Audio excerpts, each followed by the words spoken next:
நீங்க ஒரு ஹோப்லெஸ் ரொமான்டிக்கா இருந்தீங்க அப்படின்னா உங்களுக்கு ரிலேட் ஆகுற மாதிரி உங்களுக்கு பிடிச்ச மாதிரி ஒரு அனிமே சொல்றேன். அது பேரு வயலட் எவர் கார்டன் அப்படின்ட்டு சொல்லிட்டு இதுல பல மூவிஸும் வந்திருக்கு. நான் இப்ப சொல்றது வந்து அனிமே சீரியஸை பத்தி தான். இதுல இருக்கக்கூடிய மெயின் கேரக்டர் இந்த பொண்ணு பாத்தீங்க அப்படின்னா ஆர்மில இருப்பா. இவளுக்குன்னு பாத்தீங்க அப்படின்னா சொந்தமா எதுவும் இமோஷன்ஸ் இருக்காது. அடுத்தவங்க இமோஷன்ஸையும் வந்து இவளால புரிஞ்சுக்க முடியாது. மேஜர் அப்படின்ட்டு சொல்லிட்டு ஒரு கேரக்டர் இருப்பாரு. அந்த மேஜர் அப்படிங்கிற கேரக்டர் தான் இந்த பொண்ணுக்கு அம்மா அப்பா லவர் எல்லாமே.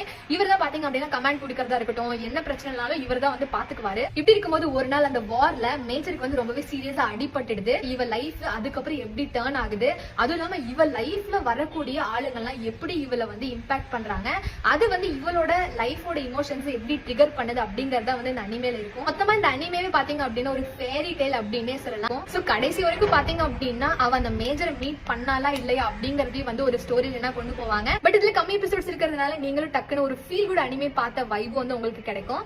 நீங்க இதை பாத்தீங்களா இல்லையா அப்படின்னு சொல்லிட்டு